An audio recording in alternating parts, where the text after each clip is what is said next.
Halo semuanya, selamat malam. Baik lagi bareng gue, Beni Ramadhani. Akhirnya gue motovlogan lagi. Jadi di motovlog kali ini gue pengen Ryan nih, si Saritem. Kan kemarin dia baru ganti seher, jadi ya harus di Ryan supaya sehernya terbiasa dengan blok silinder. Sebelumnya gue mau sedikit flashback tentang kenapa sih kok gue ganti sehernya si Saritem pakai seher Kawasaki Boss yang baru. Jadi itu karena kesalahan gue, kesalahan ya boleh dibilang cukup fatal sih, karena gue nyalain motor tanpa ada olinya. Intinya seperti itu gitu. Gue tuh kebiasaan banget kayak ganti oli, malamnya gue kuras, paginya itu gue isi. Nah sebelum gue isi, pagi-paginya itu gue udah nyalain, dan gue waktu itu bener-bener kayak kelupaan gitu. Makanya jadinya motor gue ngebul dan wajib ganti seher beserta ring-ringnya. Lagi juga karena kan seher dari Saritem ini udah umurnya udah 5-6 tahun, gue lupa gue berapa tahun berapa, pokoknya udah segituan deh. Cukup awet sih pakai seher Kawasaki Boss. Nah dengan umur sebegitu lamanya ya gue putusin buat ganti seher gitu. Nah jadi sekarang gue lebih ke Ryan aja sih, Ryan motor gue di tahap pertama. Gue bawa motor ini pelan-pelan dulu, nggak boleh ngebut-ngebut selama kurang lebih seminggu. Gue patokin Ryan itu bukan berdasarkan kilometer, jadi gue bener-bener berdasarkan jangka waktu pemakaian dari gue pakai Saritem aja gitu. Jadi bener-bener bukan dari kilometer, karena kalau kilometer ya menurut gue terlalu apa ya, terlalu jauh sih, terlalu lama.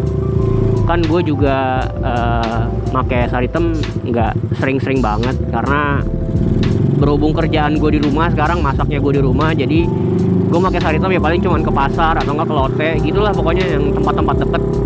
Jadi gue nggak mungkin mematok Ryan gue berdasarkan kilometer gitu.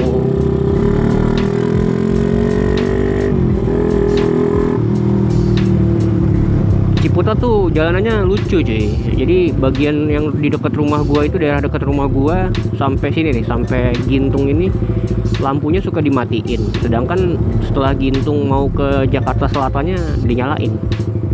Kayak nggak adil banget gitu. Di Ciputat gelap banget, di sini terang.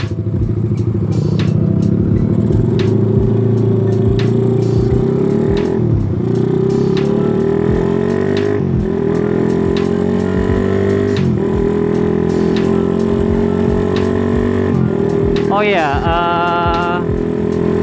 untuk next konten, untuk konten berikutnya, gue mau review ini sih. Gue mau review tentang sprocket set yang gue pakai. Jadi si rantai Triple S sama gear depan Triple S, terus yang belakangnya gue pakai TK Racing. Gue pengen review nanti ke kalian gimana impresi gue terhadap barang-barang ini. Karena kan sebelumnya gue pakai full set dari Triple S. Nah kalau yang ini gue kombinasiin TK Racing yang gear belakangnya, terus sama rantai sama gear depan gue pakai Triple S. Jelas sih agak sedikit berbeda untuk pemakaiannya, tapi nanti gue bakal jelasin lengkap di video setelah ini insya Allah. Oke, balik ke Ryan. Jadi di Ryan kali ini gue punya dua cara, yang dimana ini cara gue pribadi ya. Jadi kalau misalkan ada dari kalian yang berbeda pandangan ya it's okay, nggak masalah. Jadi cara gue Ryan ini ada dua cara, yaitu yang pertama gue manasin motor ini setiap pagi. Itu sekitar 15 menit sampai 20 menit. Itu bener-bener gue panasin, yang dimana RPM-nya gue mainin dari 4000 sampai 5000. Jadi kayak dimainin konstan dimaininnya cuman sampai 5 menit doang sih, kayak motor balap di pedok gitu deh, kayak cuman tinggi doang nih. Nah cuman gitu doang, tapi itu konstan 5 menit atau enggak 3 menit juga nggak apa-apa. supaya itu ngebiasain si sehernya sama oli juga kecampur ke head gitu. Itu cara yang pertama. Jadi setiap 15 menit sampai 20 menit tiap pagi gue panasin. Itu menghemat ini sih, menghemat tenaga, karena kan kalau riding kita juga mesti naik motor, terus capek juga kan. Jadi karena gue nggak ada waktu, ya gue panasin di rumah selama 15 menit sampai 20 menit sambil dimainin gasnya gitu. Nah, lanjut yang kedua. Yang kedua itu adalah ya riding, dengan riding pelan-pelan. Tapi cara yang kedua ini ada 2 tahap.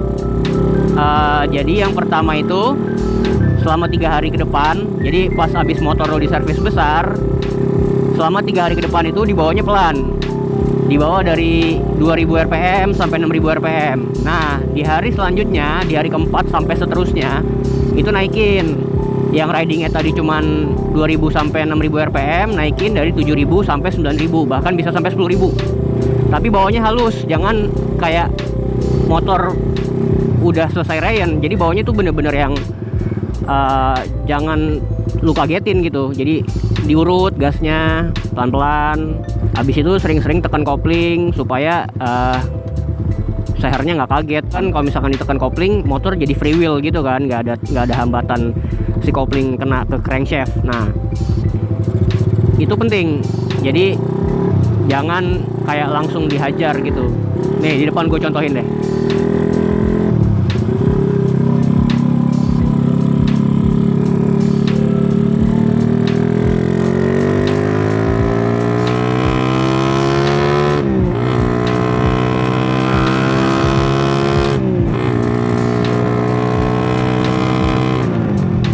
Kurang lebih contohnya kayak gitu. Ketika habis ditarik, itu usahain ditekan koplingnya supaya motor jalan nggak ada engine brake. Dan kalau bisa sih, kalau misalkan lagi rayan pas lagi riding, itu dibawa motornya konstan. Jadi gigi 6, di RPM 7000, 6000, 7000, itu lebih baik sih. Gue kangen belok-belok.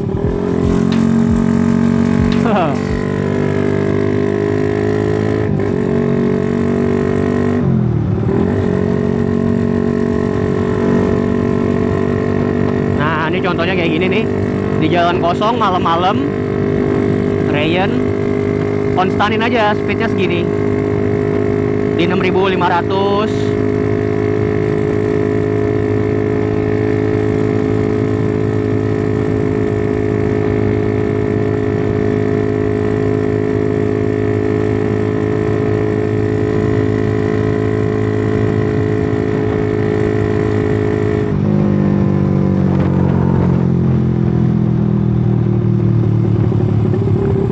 Oh iya, gue mau ngasih tahu kalau setiap ganti seher atau habis bore up atau ganti liner boringan gitu, itu wajib banget rayan sih, karena rayan itu istilahnya kayak adaptasi lah, adaptasi terhadap si seher kena sama liner gitu kan. Nah, kayak ibarat orang mau olahraga, kita harus stretching, itu intinya kayak gitu sih. Jadi harus dibiasain dulu. Apa dampaknya kalau misalkan motor lu habis di bore up atau ganti seher, ganti ring seher, habis itu nggak di, lu mati lagi. Habis itu nggak di nggak di rayan, ya bisa-bisa motor lu nge-gym yang pertama. Terus bisa juga amit-amit jebol, nge-gym aja udah parah banget sih, apalagi jebol kan. Nah, lu ganti seher lagi atau ganti ring seher, itu udah paling bete banget. Sebisa mungkin ya jangan lah. Sebisa mungkin lu harus rayan motor lu ketika memang habis ganti seher atau habis bore up gitu.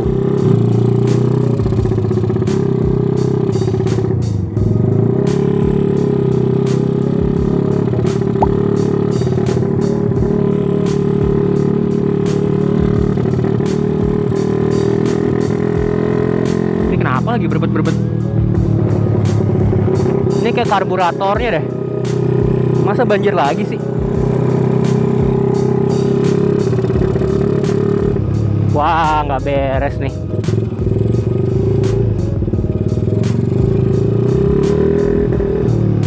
Dari kemarin karburator gue suka banjir-banjir gitu, nggak jelas kenapa ya.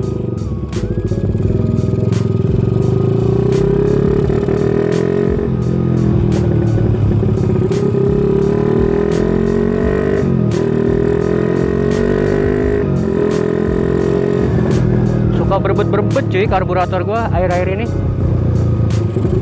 Kemarin pas gue beli ini solang ini juga berbet-berbet gak jelas. Sekarang juga berbet-berbet. Terus habis itu banjir lagi. Gue jadi ngeri karburator gue kenapa-napa deh.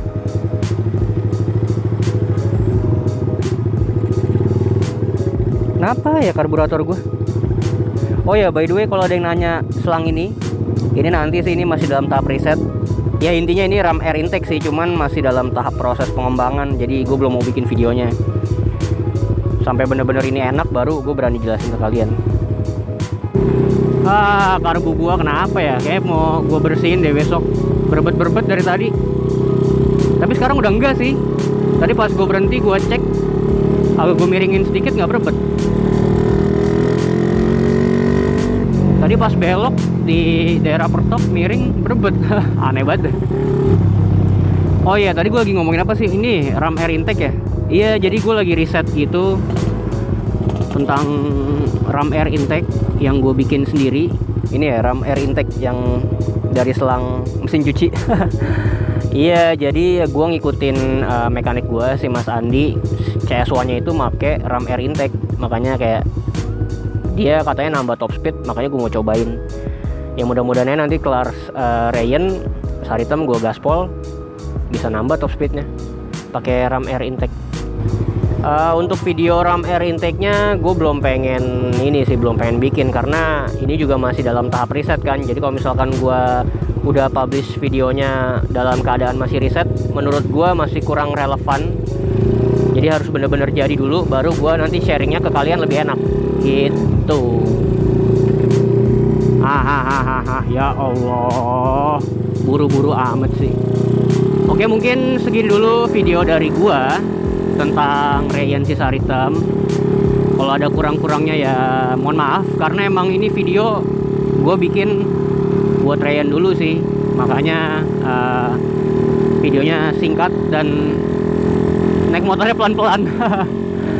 Makasih banyak yang udah nonton. Jangan lupa like, comment, share, dan subscribe video ini. Gue Bani Ramadhani. Sampai jumpa di video selanjutnya. Bye-bye.